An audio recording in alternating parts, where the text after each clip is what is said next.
Well, welcome, ladies and gentlemen, and thank you for taking the time to join us online for the 2020 Seeka Annual Shareholders Meeting.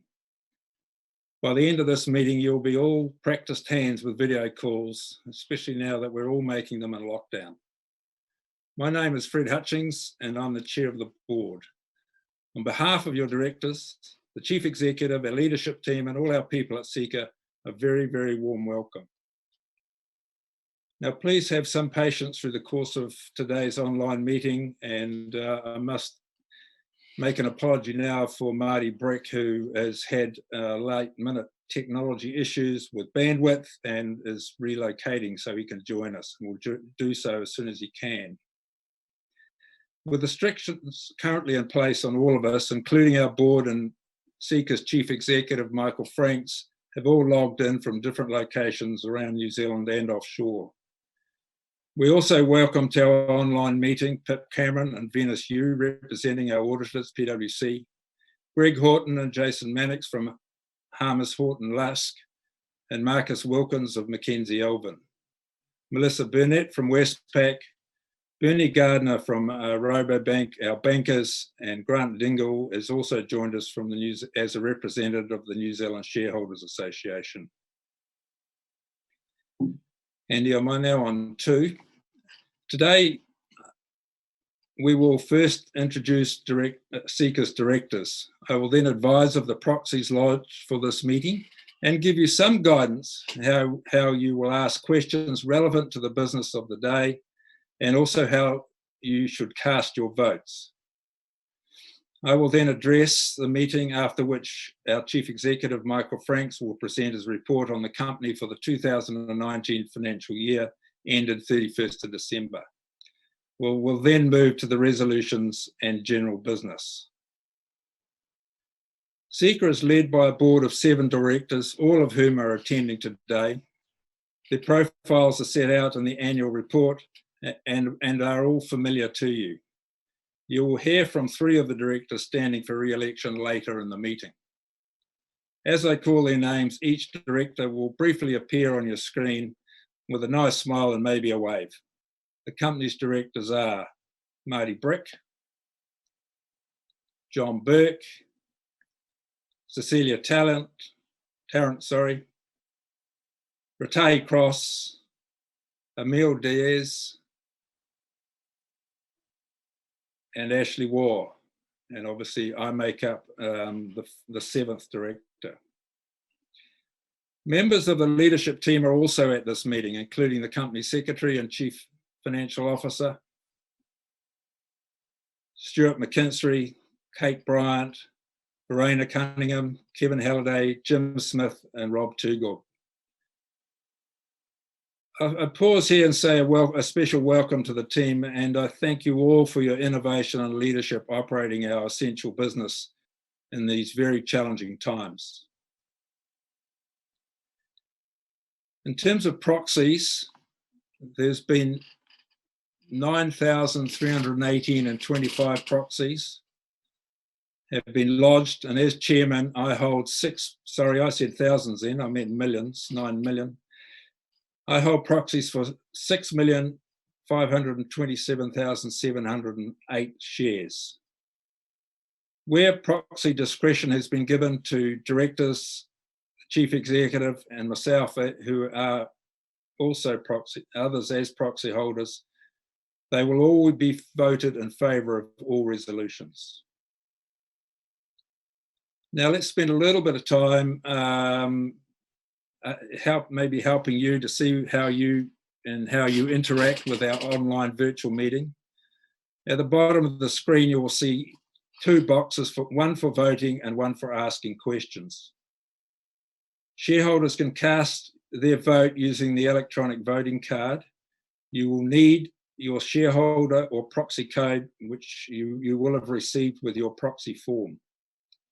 If you require assistance, please refer to the virtual meeting online portal guide or contact the team at Link on 0800 200 220. I'll repeat that, 0800 200 220. Now, voting is actually open now, and you're able to update your vote at any time until voting closes 5 minutes after the end of the meeting. Put another way, for your vote to be counted, it must be submitted within 5 minutes after the meeting closes. Shareholders can use the virtual meeting website to enter questions. That was the second box that you will see in front of you, relating to the business of the meeting, and I encourage you to send these through as soon as possible. Please note that only shareholders, proxy holders, or shareholder company representatives may ask questions.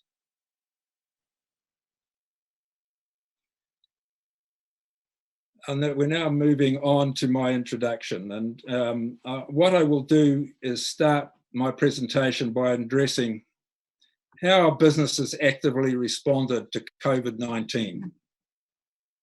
A new word that we've all learned, and a word that is having a big impact on all of us. And what I want to cover is what we've done to protect all stakeholders during this period.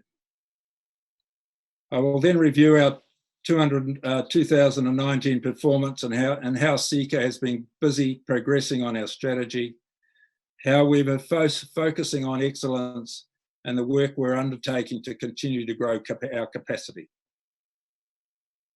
I will then outline Seeka's highlights from 2019, those being the financial highlights, including how the new lease standard, something you'll all be looking forward to, has impacted on our reported financial results.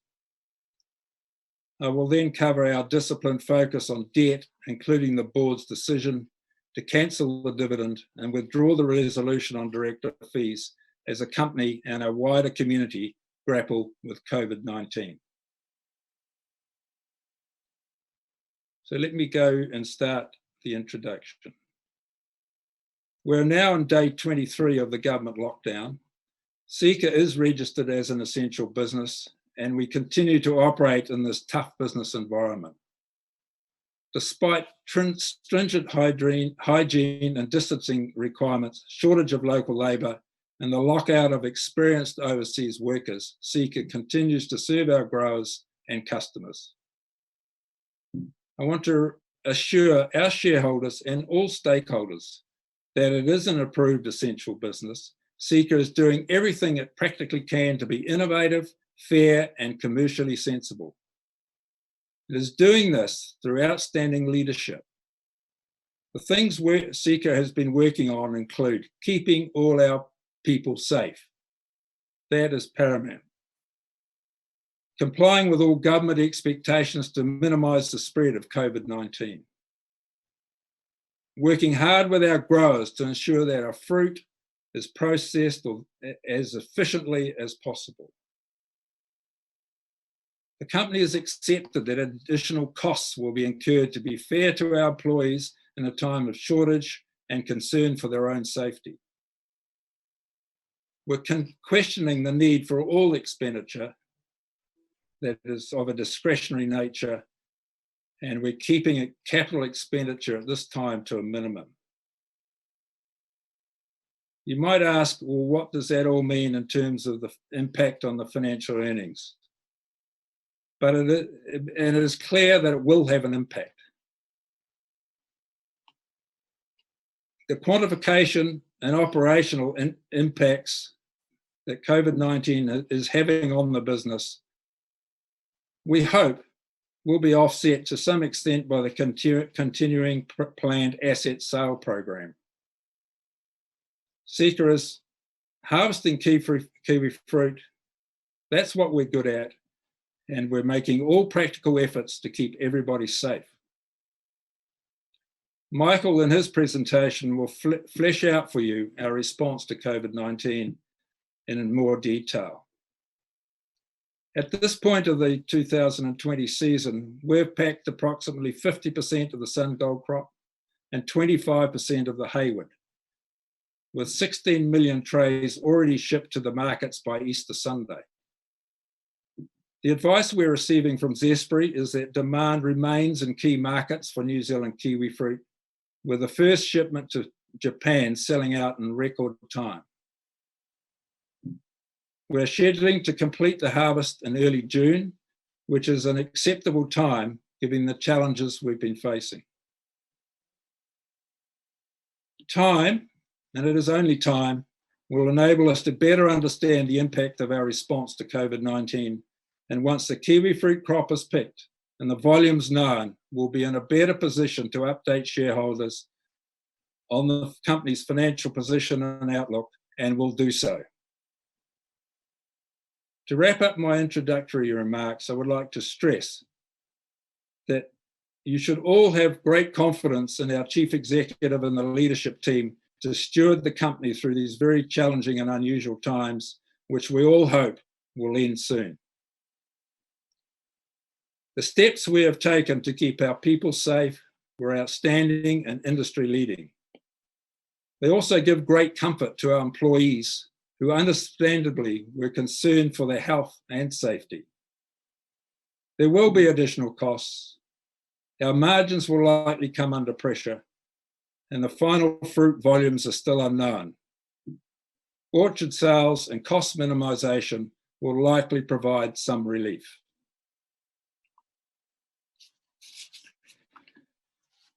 Right, we'll now go on to slide, next part of our presentation, which is on slide 10.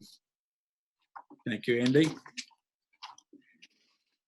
This is about, I just want to spend a little bit of time on our continuing, how we continue to enhance and follow our strategy, which is principally of growing our core business, securing supply, and broadening from where we operate, and reducing debt. You'll see on the slide there that we've made continuing investments in New Zealand, where we've been broadening our footprint, and particularly in Kerikeri, where we're aware there's a lot of growth, and we're positioning ourselves to take advantage of that. The Kerikeri new packhouse is largely finished with a grader. There's some 16 million spent on that, but we've got stores to build this year. But at this point, we haven't contracted to do that work at this point. Clearly, we will want to see ourselves through this interesting and unusual period. We've also spent some 21 million during 19 at Oakside on grader and upgrading our cool store expansion. That's about just simply keeping up with our grower volumes. The Ongatuti acquisition was about repositioning ourselves so that we had adequate sun gold market share. That has done that. That acquisition has been integrated with the Seeka business, and we're very pleased with the way it is performing. And when you take into account all synergies that arise from integrating that business, it's ahead of our expectations. On the debt side, we've continued to sell orchards and secure supply contracts through the balance of the year, some of which we would have liked to have sold before the end of the financial year, but we didn't manage to. They were still subject to conditions of title, and others were still in early stages of discussion and marketing. And so those assets, well, I'll talk to a bit later when you see the debt slide, are held as assets for sale. So the next slide, thanks, Andy. Now, one of our key strategic imperatives is to strive for excellence. And in some ways, that has positioned the company very well for this interesting time that we're now in. But the projects that we have underway are continuing, particularly in Australia, where there will be some delay, longer than we might have expected, with the Australian Foreign Investment Review Board once we finalise any activity there in terms of selling assets in Australia. As part of that achieving excellence, we've consolidated our business to capture the improvements that I've talked about on the previous slide in terms of CapEx and gaining reputation to achieve excellence. What we've done here is we've reorganised the company organisation and its structure. This is largely in response to the growth the company is experiencing, and the complexity of the increasing size of each of the business units requires new leadership, and new leadership and new responsibilities have put in place during the 19-year. The Ongateti team's been fully integrated, and we were very impressed with some of the quality of the people that came with that acquisition.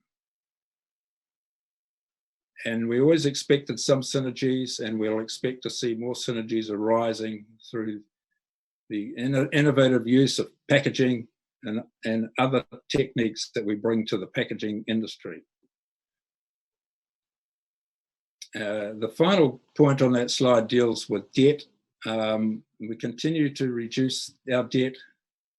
Our sales program, as we talked about, is largely on track. And we have the board has a very disciplined and process around investment making to make sure that they are meeting the hurdles that we have set before we proceed. This next slide, what we're trying to demonstrate here is the level of investment that's been required over the last 5 years in terms of managing the growth that's happening in the kiwi fruit industry. And all this, and the bulk of this, as you will see from this slide, is onshore here in New Zealand, with only 3 million being invested in our investments in Australia. So this is about positioning ourselves and being able to process the fruit as it comes online, and the supply that has been driven by the increasing volumes as SunGold continues to mature. So over the last 5 years, you'll see that as an investment of some 144 million in post-harvest activity. The industry is forecast to grow even further. And the one point I would like to make is that we need to see a lot more innovation in the supply chain to minimise capital investment here in New Zealand on expensive post-harvest facilities. And given the risks that we're all learning from COVID-19, I'm sure that in the future there's going to be issues around food safety, and I'm sure we need to think about food safety as part of the supply chain as well.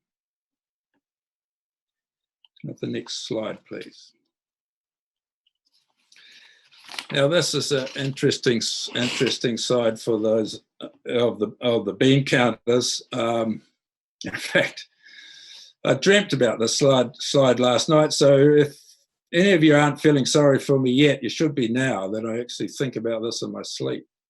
But it is quite important for you to understand that we have changed the basis on how we account for leases. Previously, leases were all off balance sheet, and the P&L effectively accounted for the cash cost of the lease.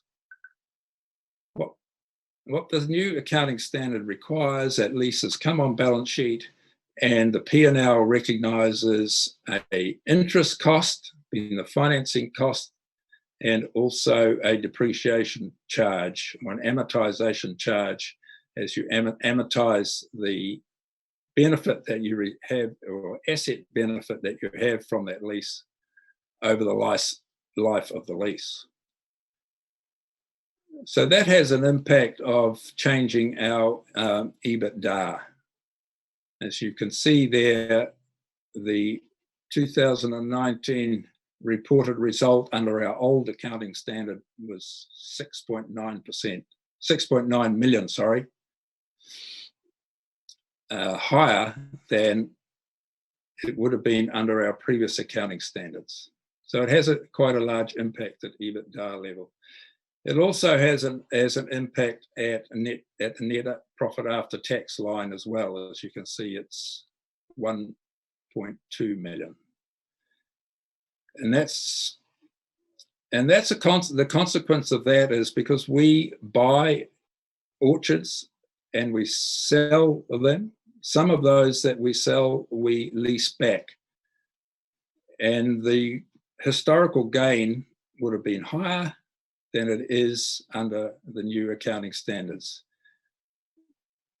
So that's why our net NPAT is lower, because we did sell an orchard and the gain we could recognise under the new accounting standard was less than we would have previously. So that's just to help you understand the impact of that single accounting standard on the reported results for the year.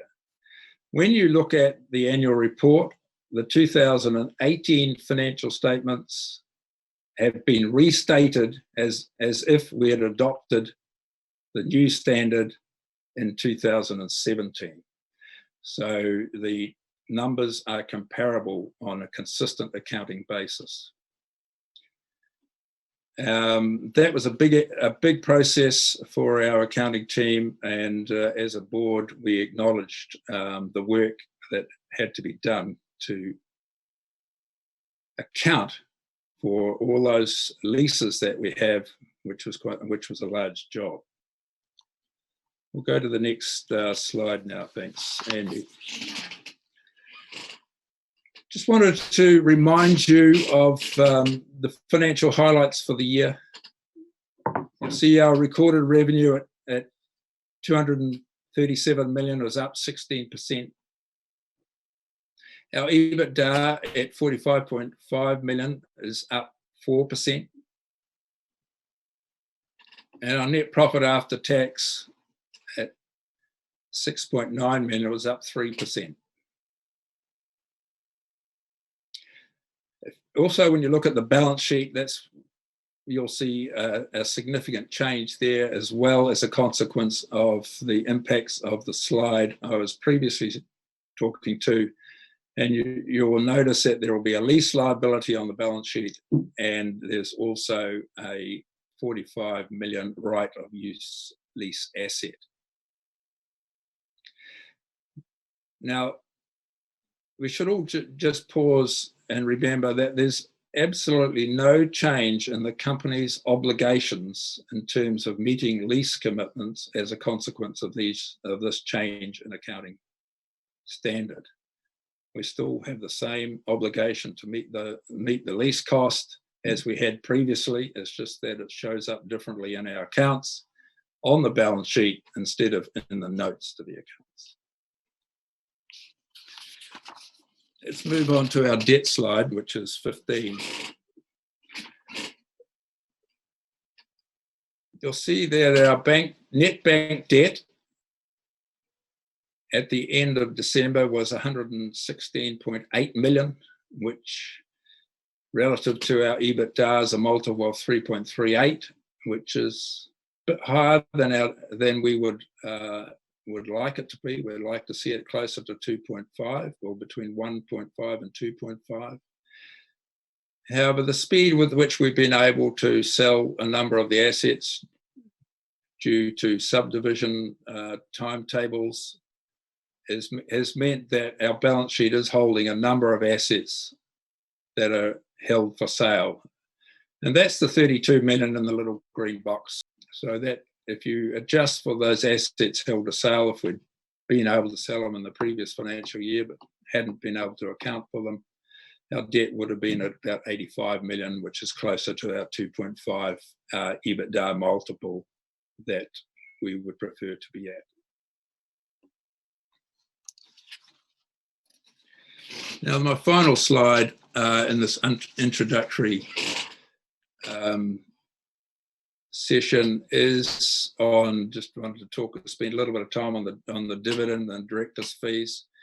Back in February, we declared a dividend of 12 cents per share, which was made up of 8 cents from our normal operating earnings and 4 cents from the asset sales, which were, as far as we're concerned, occurred in 2019, but were held up largely through title transfer constraints and was received in the early first quarter of 2020. So we felt we could have, at that time, pay a dividend in relation to that, which was 4 cents, which brought it up to the share dividend declared of 12. Well, by the time we got to March, we were well aware of COVID-19 and the uncertainty associated with that. And for that reason, the board took the prudent stance that we should retain all cash possible in the business. And for that reason, we cancelled the dividend.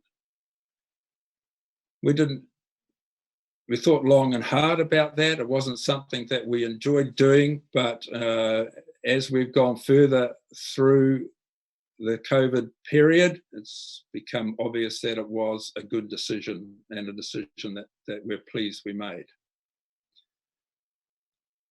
And because we, at that time, we knew we were unhappy that shareholders wouldn't be receiving this 12 cents dividend, we had done the work, because it's some 2 years since the director fee pool was adjusted. You have seen on the website, as part of the notice of meeting, the work that was done to benchmark our directors' fees, which in the directors' view fully justified the 80k increase. However, we also withdrew that resolution at that time, consistent with, at the same time as cancelling the dividend. So the directors' fees will stay as they are for another year. So that will then mean 3 years since they were last adjusted. Now, I think that brings me to that'll be slide 16, which I think is the introduction to Michael. It is. So, Michael, it's your turn to address the shareholders, please. Tēnā tātou katoa. My absolute pleasure to talk to you this afternoon. And in doing so, it's kind of a strange sensation, one, to be looking at myself on the screen and not looking at you, but also, really, we're talking about 2019 results when we are mid-harvest 2020, and probably in the most challenging harvest that the company's ever been in. So in my presentation, I will talk to you about 2019 in reflection, and at the end, talk a little bit about what's going on in the company right now. We are very fortunate at Seeka to have a team of very experienced people. They are focused, they are dedicated, they know what they're doing, and they're accountable. And so these people, now that we're mid-harvest, are focusing on getting the job done. We expect to have gold harvest completed on or before the 10th of May, and the Haywood harvest completed on or before the 4th of June, both of which are very respectable dates given the current challenges. And our job is to get the whole crop off, which seemed uncertain a few weeks ago, and to get the job done safely. And so that's my introduction, and I'm pleased to be presenting to you. If I look back into to last year, into 2019 safety, and hopefully that slide's in front of you, then it was an indifferent year for us from a safety perspective. We had 3 serious harm injuries last year. We had one a minor, smaller injury at Ongatiri to a hand for a packer at a drop and drop 10, just on and around when we purchased that business.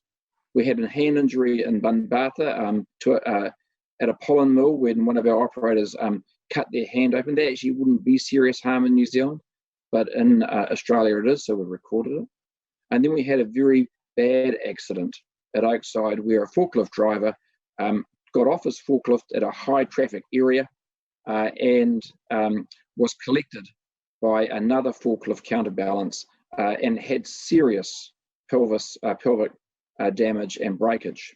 So as a result, our total recordable injury frequency rate, how many incidents do we have per 200,000 hours worked, was above our target at 5. We had 3 notifiable injuries and incidents, and our severity rate, on average, how long are our people away from work when they do have an incident, was over the top at 10.5 days. As you can imagine, we had to refocus an already focused safety drive. The areas that we've been focusing on at Seeka, firstly around traffic management, making sure that we understand what are the flows of traffic, movement, people on site. We've put up barriers, as you can see there is an example of the new barriers which we've installed at the bin infeed and bin curing at Oakside, and quite a wide walking area there. You can see that Graham Todd, who's modelling, is able to fit quite nicely within that walking zone. So traffic management has been reshaped right across the company. Anywhere there's moving plant or anywhere there is required machine guarding, huge investments been going in by the company and focus to make our machines and our operations safer. We've had a number of years where we haven't had any serious harm incidents, and this year we had 3, so it wasn't good enough. We've also done a lot of work around understanding fatigue, understanding about how many hours people are working, and in particular, when they've worked extended hours, how much time have we given them to recover, to rest, before we require them to come back to work again. Big focus in the business, big focus around letting those people know that we're watching them and we want them to be safer. So, you know, a big effort in the company in our safety focus. To the next slide. If we were to describe what makes the company up now in our new business structure, well, in the first part of our business, we've got our orcharding business, where we're growing kiwifruit, avocados, and kiwiberry in New Zealand. We have an owned and leased and managed and long-term lease orchards. We have orchard development, and we're a large kiwifruit grower. And so across all of those varieties, it's around 8% of New Zealand kiwifruit export crops grown by our team, and we are big at that and good at it. In the second segment, if we go down our value chain, our post-harvest business, where we pick, pack, store and dispatch produce across all of our pack houses in New Zealand. We have a value-added facility where we're manufacturing products at the Delicious Nutritious Food Company and making such products as Kiwi Crush. And we are supported by an innovation and maintenance team, which this year has been really important to us getting around the COVID-19 restrictions. So around 20% of New Zealand's kiwifruit crop, our foundation product, is handled and packed by Seeka. In our retail services segment of our business, this is where we are marketing New Zealand produce in New Zealand and Australia that's not supplied to Zesbury. We're adding value to it and pre-packing or providing it into a ready-to-retail pack type. We're doing the marketing, distribution of produce across all those varieties. And we have a wholesale business in Auckland and Christchurch, which is supplying and servicing independent stores as well as a large supermarket chain in New Zealand. And of course, in Australia, our Australian business has a dedicated staff who are very experienced. They are also mid-harvest at the moment in kiwifruit, having completed the pears and nashies and plums and cherries. It's all done. They're adding value through selling into the retail chains there in Australia and a small export program. They are the largest kiwifruit grower in Australia, and it's a fully integrated business, and we're very fortunate to have such a dedicated team over there working in these circumstances as well. So if we look at each segment as we go through the business, orchard operations in New Zealand, this is really growing the categories kiwifruit, avocados, and kiwiberry. It's led by Kevin Halliday, who's a general manager operations, and Simon Wells, who is a general manager orcharding. This business had $72.4 million in revenue, up 37% on the previous year. Kiwifruit returns per tray went up. Our long-term lease orchards are now starting to reach full production and coming into production. We have increased demand for our orchard management services. We had purchased and integrated Ongatiti as part of this business, but our Haywood yields were much lower than what we had anticipated, much lower than what they had been in the previous 2 years, and they were down 17% on the prior year than what we had expected. The change to IFRS 16 does change how we account for this business. Last year, we had $5 million EBITDA, which is up 19%. But if we'd taken out the effect of IFRS 16, the result would have been 3.6 million. We've got a lot of investment going on this area, 56 hectares of kiwifruit and avocados, and term commercial relationships with growers, which really will come on stream and give us a secure supply of crop as we go forward into the future. We move to the next segment, which is post-harvest. Again, our General Manager Operations, Kevin Halliday, leads this area, supported by Manager Lance Tasker. This part of our business includes harvesting, packing, cool storing, dispatching, and processing produce. It includes the processing operation of the DNFC, the Delicious Nutritious Food Company. $140.1 million in revenues, up 13%, but it includes Ongateti. We had an increase in overall trays. We achieved our per tray margins, but the Haywood volumes were down right across the board. And so, down where we expected that they might be. $41 million in EBITDA, earnings before interest, tax, depreciation, and amortization, was up 10%. But if we took out the effects of IFRS 16, $35.1 million, up a smaller amount. We've got the capacity in place, we think, for the next 2 years. We're a little bit in the crunch at the moment with the harvest, the current harvest. But once Kiri is completed, we should be able to revert back to a normalised capital expenditure while the board thinks about what we're going to do 2 years out for the capacity and the volume we think we've got coming on. Moving into retail services. This is where we market produce retail service and Kiwi Crush marketing. It's led by Verena Cunningham, a new executive into the team this year. This business revenue at $8.6 million was down 25% on the previous year, reflecting in part lower kiwifruit volumes and lower avocado volumes. $1.7 million in EBITDA, down 26%. We reshaped this business last year. We put in place a new management team. We secured fantastic new people with lots of relationships and industry knowledge. Business has been trading positively through the last quarter of last year. And actually, even in COVID-19, where we've got restricted volumes and restricted business, we have remained profitable. And so I'm quite confident and optimistic about how this business is travelling under the stewardship of Verena.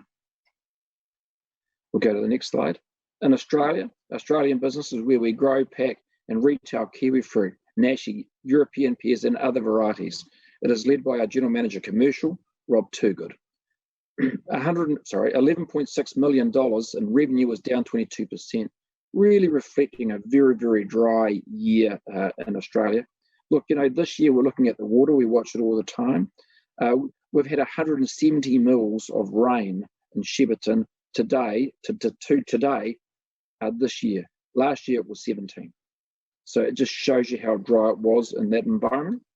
We are currently working through the project of marketing, selling, and leasing back our kiwifruit orchards there. Our current growing conditions are much better. We're mid-harvest. We're quite pleased with what we're seeing there. And we've got a lot of development underway, 96 hectares in development, of which 63 are kiwifruit. And they include some new trial varieties we've been able to obtain, a gold and a red variety. We'll move to the next slide, thanks. Our trends in financial performance reflects growth, even if the tougher year last year. A movement in EBITDA from $13.9 million in 2015 to $34.5 million in 2015. We had some headwinds last year with the lower Haywood yields and volumes, lower kiwiberry volumes, lower volumes in Australia, and lower earnings from Seeka Fresh. But we had some wins. We had some tail wins, and they were around the gains that we made from the deliberate strategy of buying orchards in Northland and selling them. Our increased volumes coming from the Ongateti purchase, which we successfully undertook just prior to harvest. We picked up a very good business here and some fantastic people and growers. And we are working on delivering the synergies from the Ongateti purchase, and they are being realised in the current year. So overall, we've had growth in our EBITDA earnings. And of course, the outlook for our produce sector is positive. Kiwifruit volumes are going up. If you look at the graph there, they are scheduled by Zespri. These are Zespri's numbers. our share of Zespri's numbers reflected a go from something like 35.4 million trays in the current year through to 45.5 million trays in 5 years' time, with all of the growth coming in gold. Zespri continues to release gold license. 750 hectares a year will be released through to 2022. The avocado industry is growing, particularly in Northland, where we've got a huge investment packhouse and we're set to handle that growth. We've got very good performance in avocado business. And so we are set to handle that growth. Looking further forward, we have capacity in the ground with our infrastructure now to handle the volumes for 21 and 22. We really are looking at innovative ways to avoid having to build more infrastructure in New Zealand. Looking at supply chain innovation, which may see us being able to use offshore cool storage. And rather than building cool stores in New Zealand that are only used for a very short period of time, a very inefficient investment that growers have to pay for and shareholders have to fund, to be able to use cool stores that are already available to us offshore, where we could steward our own fruit and deliver that fruit exclusively to Zespri. So look, we're in a growth sector, we're moving forward, and so we're well positioned for the next 2 years and beyond. One of the big things that's happened in the company this year is our drive for sustainability. We have introduced or trialled a project management technique called Agile. Agile is important in its concept because what it does is, rather than having traditional projects, what we do is we bring people from right across the business to look at a focus area. We've got 6 Agile teams running in the company right at the moment. One of them is focused on sustainability. And the group that's looking at sustainability have thought about each of the inputs that we take in our business across labour, consumables, fossil fuels, renewable energy and water, and tracked each of those inputs through to whether it be fruit, shift offshore, having waste in landfill, or CO2 or water treatment, or somehow going through into a recovery process, whether it be way of recycling, carbon sinks, grey water reuse, or in fact a worm farm. The next stages for this project team will be to develop their targets, to monitor the results, record, and give us and the board a way to actually monitor how our performance is going, to build a more sustainable Seeka and a more sustainable industry for the future generations. I'm not sure if that's me or not, but if it's the next page. So, and also, that's right. So I need to talk about the current year. Thank you. While we're in a very challenging harvest, it's positive that we're running. It's a privilege that we're running. We have been able to continue to run as we've been deemed to be an essential service. Our first drive, we were prepared for it, was that our staff and our stakeholder safety was not negotiable. We moved early to secure things like masks and sanitizer, some of which came in from offshore, well ahead of the lockdown. We shut down access to our sheds and shut down access to our business, really. The mechanisms and the lockdown really caught us by surprise a little bit, although we were prepared to some extent. The 2 metre distancing initially cut our production by 50% because we had people standing within 2 metres at the drops of our machines. So our innovation team came up with a fantastic solution, which was to put in place screens, which you can see on the screen in front of you, which effectively gives people 2 metres of separation by a vertical 2 metres, not a horizontal 2 metres.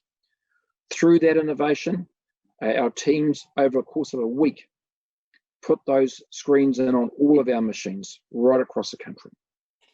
We've lifted our production back up to 85%.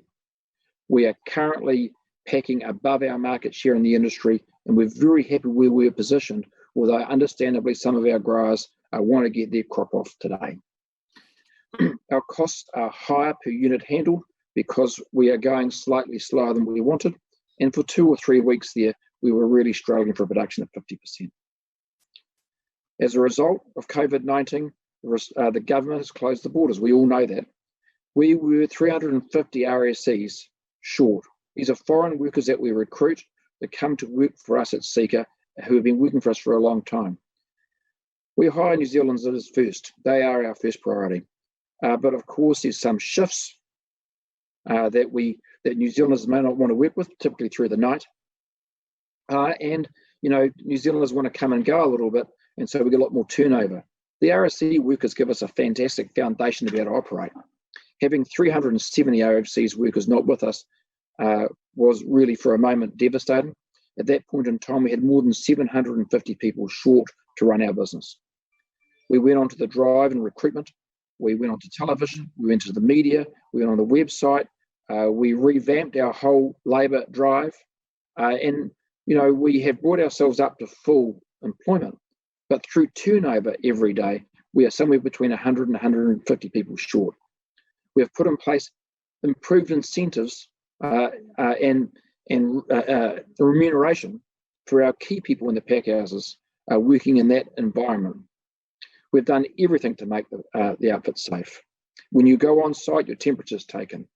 There are wardens in the shed to make sure you stand 2 metres apart.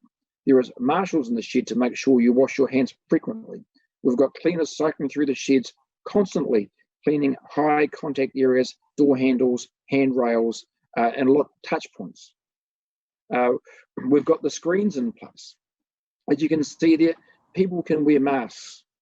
Initially, they were compulsory in our sheds, but over time, we've made them discretionary, up to the employee whether they want to wear a mask or not. Many people don't.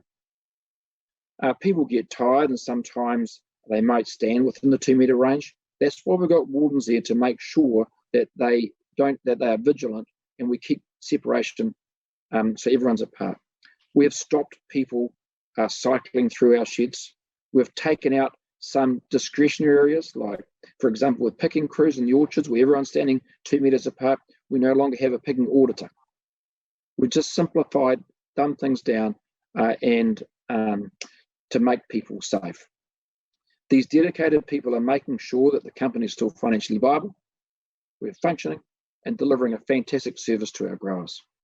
We've also had some industry challenges this year, which makes it even more challenging. The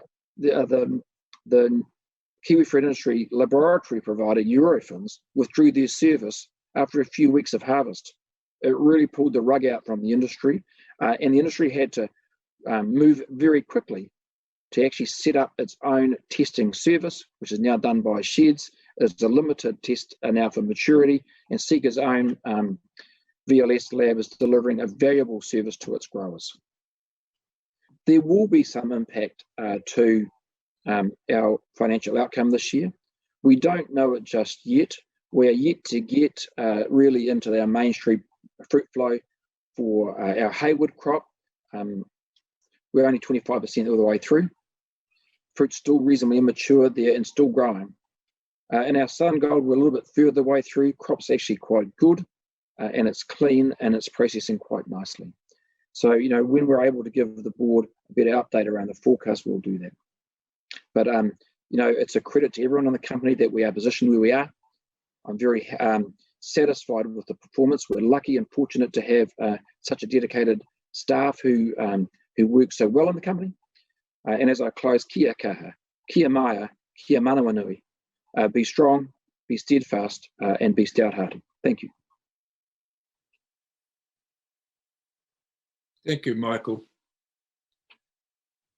I hope that's given you a good flavour, particularly around the challenges that the management have been working with in this COVID-19 environment. It's given you a good feel for the steps that they've taken to keep people safe.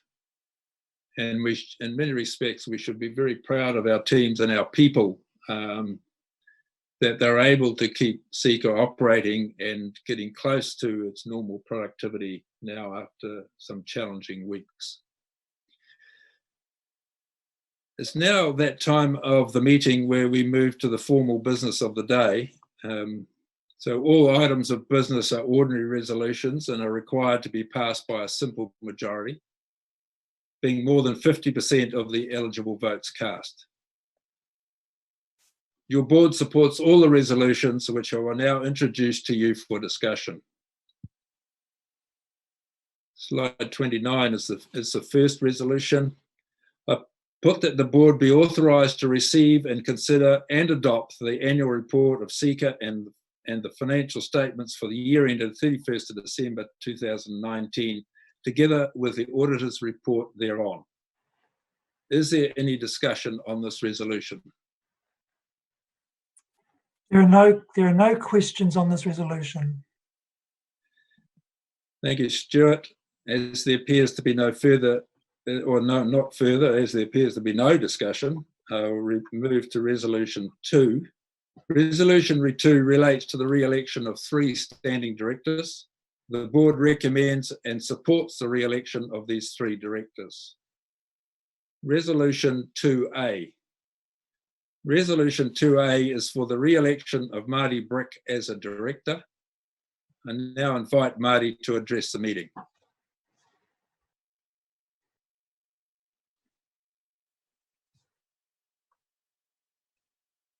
As the chairman mentioned, I'm a Seeka shareholder and a grower supplying Seeka. First, I want to apologise if I cut out of this meeting. I'm on rural internet and it is very shaky and bad weather. It's difficult to miss a meeting like this. It's in times like this, it is quite difficult, but I liken Seeka to a boat on the ocean at the moment. It's had some flat water, some choppy seas, and then some more flat water. At the moment, we've headed into the eye of a storm, and the boat has had to batten down the hatches. It has had to pull the main sheets, and I think we've headed into the eye of the storm as well as we possibly can. And the crew, being Seeka people, have done a fantastic job. But as always, we will come out of the eye of the storm, and it depends on what the company does at that point to as it leaves and moves forward. It's my belief that the company has a great balance sheet and a great group of people to make the most of the next 2 to 3 years coming out. And there's some great opportunities, and I think these opportunities are more for creating employment, creating new business in the fruit industry, and we have all the resources to do that. And yeah, my wish is that within 2 to 3 years we can say we've employed more people, hugely necessary for New Zealand, and also the company has a great result for shareholders through that period. The other thing I can move on is we're resetting. Everyone's hearing the words resetting, and the company can reset itself. Sustainability, which Michael's mentioned, I believe we can move faster and create more opportunities environmentally and obviously sustainable wise. And lastly, the one I see as great importance is the people of Seeka internally. We have to bring younger people up through the company and to be ready to take on mid-management roles and senior management roles as we move forward. Generally, you find that a company is most successful if it can pull people through its organisation into senior management. And I know in the next years, Seeka will be doing a good job at that. Thank you for your support over the last, I think it's about eight years I've been involved, and I'm looking forward to another term with Seeka.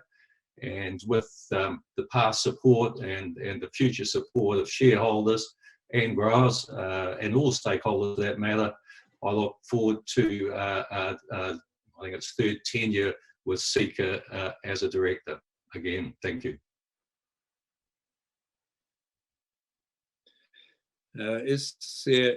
Thank you, Marty. Is there any discussion?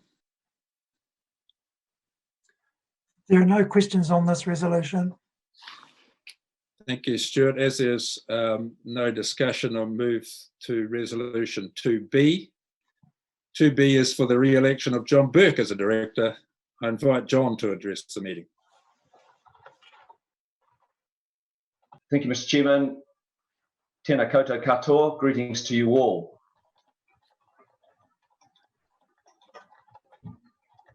My name is John Burke. I'm a Seeka shareholder, kiwifruit grower and farmer with considerable experience and knowledge of the kiwifruit industry, and am seeking your support to be elected for a 4th and final term.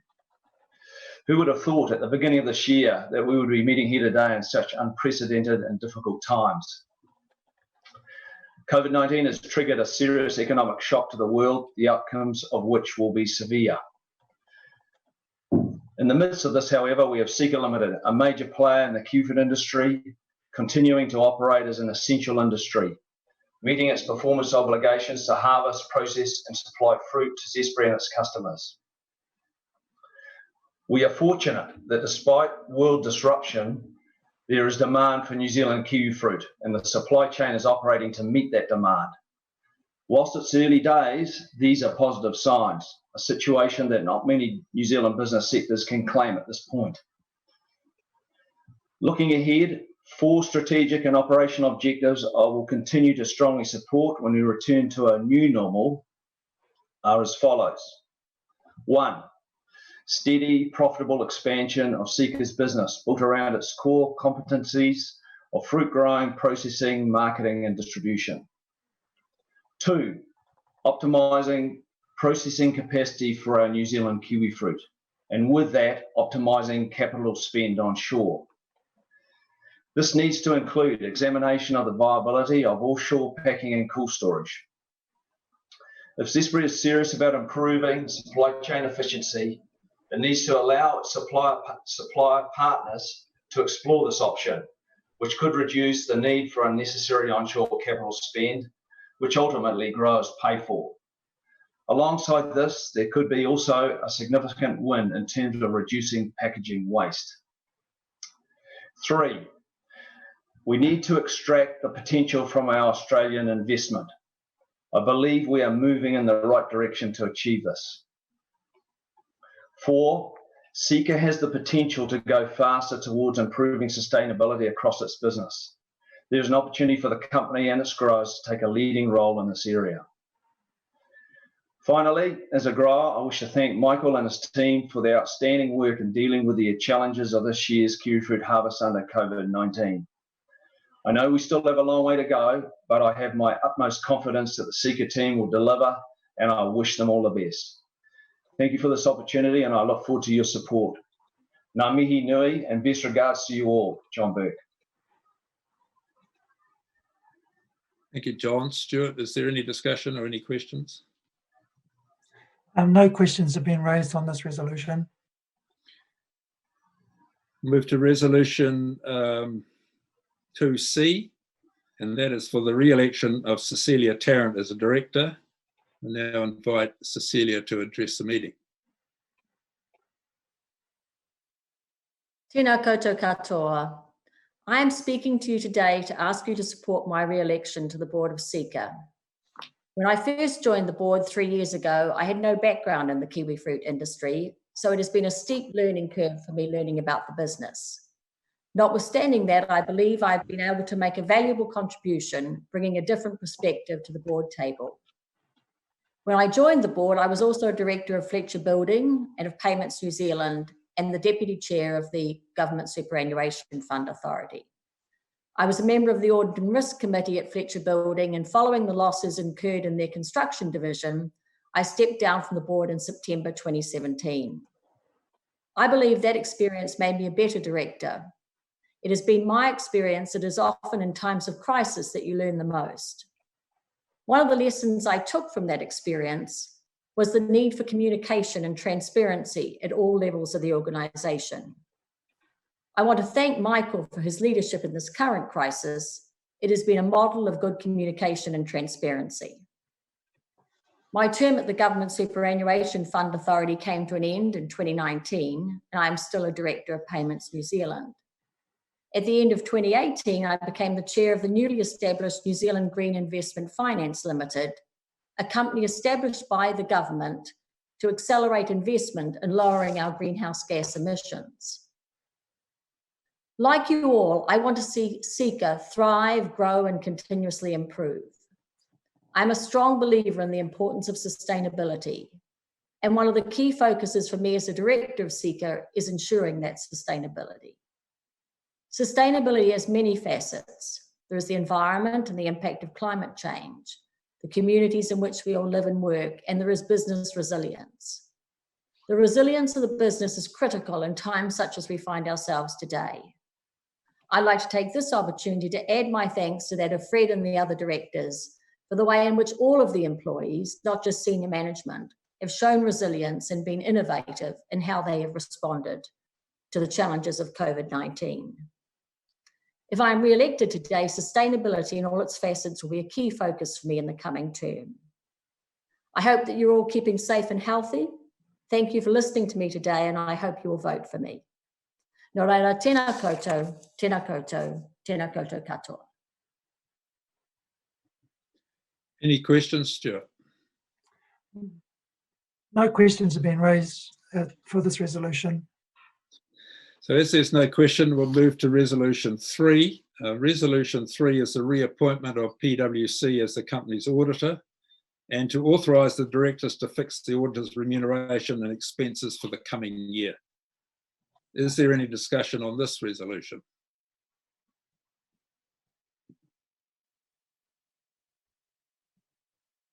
There are no questions on this resolution, Mr. Chairman. Thank you, Stuart. We now turn to voting. For shareholders who have not already voted, please cast a postal vote now by submitting your online voting card. If you have not done so, don't panic, because you will still be able to do so after the meeting is closed for up to 5 minutes. Once voting closes, they will be counted by the company's share registrar, Link Market Services, and scrutinised by the company's auditor, and the results of today's meeting will be released to the NZX. That now brings us to general business, and I'm now happy to take any questions on the financial results, the business update, or any other matters shareholders may like to raise.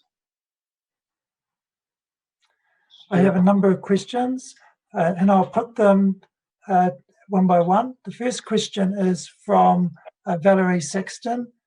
She asked regarding general business, why is it that no New Zealand kiwi fruit, New Zealand grown kiwi fruit, is available for purchase during the summer months? The easy answer to that is because most of it's sold by pre-Christmas. But Michael, you have a better knowledge of this than me. Is there something that you can add? Well, the reality is that we finish harvest of our last kiwi fruit somewhere between the 4th and 10th of June normally. And so to get it through to Christmas is having to wait 6 months. So that's a long time for us to expect a piece of fruit to stay fresh. Simple answer is to get it to stay away out there. We're probably losing 60% along the way and giving up a profitable sale overseas somewhere or locally. So really it's out of season in December. And at that time of the year, there's really only an imported program into New Zealand. Thanks, Michael. Stuart, another question? Further question from Kimula Kaja. The question is the risks around climate, which have been answered to some extent, but specifically around reliable water supplies and unseasonable temperatures during the growing season. That is a big question. In respect of the growers, from a grower's side, a number of growers, including ourselves, do have irrigation on their orchards here in New Zealand, but not all orchards have irrigation. So this could be an issue potentially if our climate continues to warm up and there's less rainfall.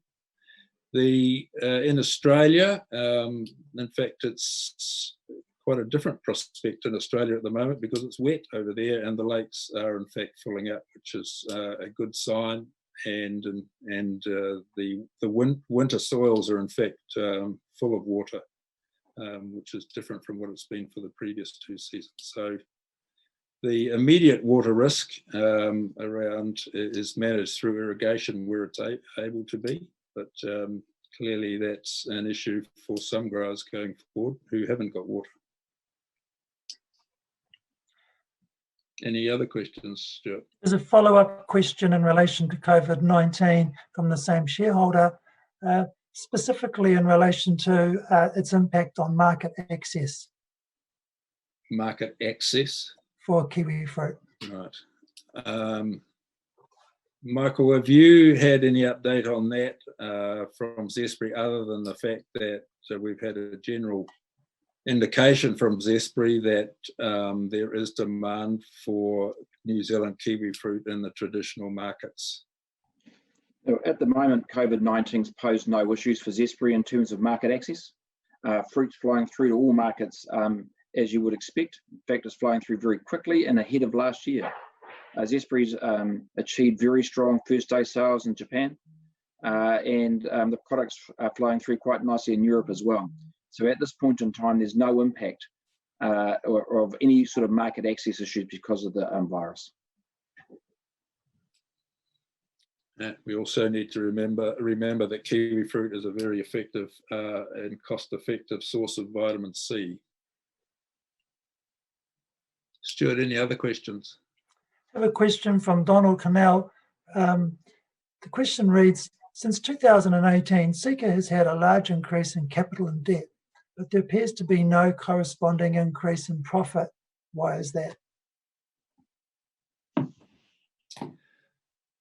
Yeah, a good question. Well, some of the questions, Michael earlier commented on some of the headwinds that we've experienced in Australia for the last couple of years in terms of fruit in Australia.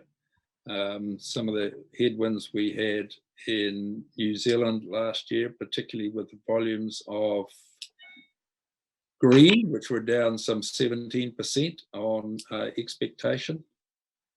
And some of the investment that we are doing is anticipation of future demand as well. So we're still yet to see the return from the capital investment that we've made, both with post-harvest facilities and leased orchard development. Michael, is there anything further you'd like to add to that? No, but we are focused on the fundamental efficiency of the business. We are operating in a competitive market for our services with other post-harvest service providers. And so, you know, we are constantly looking at ways to improve profitability. A further question from a James Colberson, referring to the cancellation of dividends and the deferral of the director's fee increase, questioning if it was a deferral or a cancellation, and under what circumstances would directors' fees be reconsidered and increased again? Well, let's deal with the dividend first. At the time we announced the cancellation, we indicated that at our June meeting we would reconsider that decision. And clearly, as we've indicated in this meeting already today, there are a lot of balls in the air still in terms of what the impact is of COVID-19 and the lockdown processes and the hygiene and social distancing requirements will have on our business. We still don't, at this point, know the full volumes that will come through from our growers in terms of the kiwi fruit that we will have to pack. So by in another 3 to 4 weeks, we'll have a better handle for that. So we will be able to reconsider that in our June meeting. But given the extent and some of the uncertainties, I would suspect we will still be of a mindset to retain cash, but I don't want to get ahead of myself, but we just need to wait and see how we work through the next couple of months. In terms of the directors' fees, I think it's important that the company is paying a level of directors' fees that benchmarks well with other publicly listed companies, so that we can actually attract the people that we need on the board when we need them as part of succession and as part of the future leadership. When directors' fees get out of the market, because the number of directors in the market is relatively small, it becomes difficult to attract and get them to come on board with if they don't believe the fees are commensurate with the risk and the responsibilities that they take on.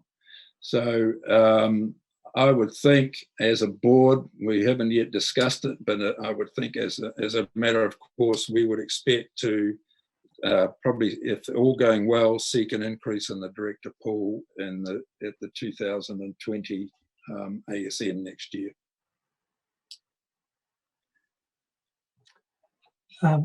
That's the end of questions. Any other ones that were asked that relate more to operations of the business will be dealt with afterwards and answered separately. And we'll get in touch directly with those shareholders who have asked operational type questions. Yeah. Well, before I close the meeting, I'd just like to thank our many stakeholders. Firstly, can I just thank my fellow directors for all their attention that they give the company throughout the year.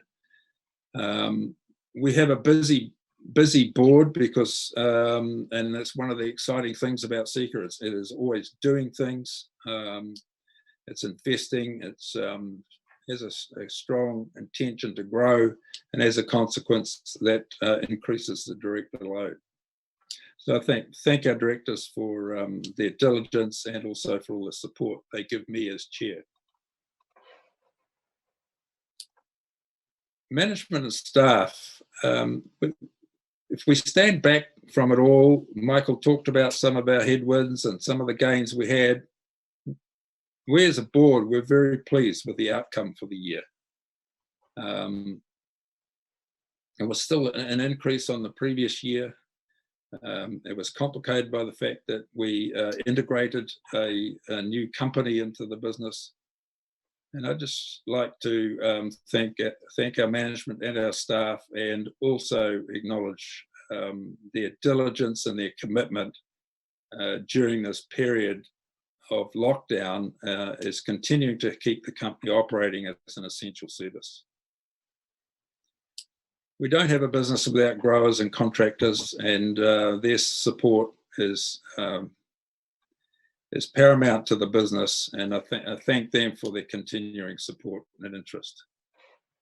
At the other end of the chain is the consumer and the customer, because if we don't have people buying our product, we don't have a business. So, and that's something that Zespri handles well for the industry. Offshore, we handle it ourselves here in New Zealand and in Australia, where we have outstanding relationships with the key retailers in both those countries. And last but not least, you as shareholders, it's your interest, it's your investment. We're stewarding your investment in the company. We take great pride and diligence in our responsibilities in doing that, and we thank you for the interest that you constantly show in the company. So that brings me to close the meeting. Just a reminder that you all have 5 minutes left from the closure of meeting to cast your votes. I understand there was about 67 shareholders online, so I hope you've found the meeting informative.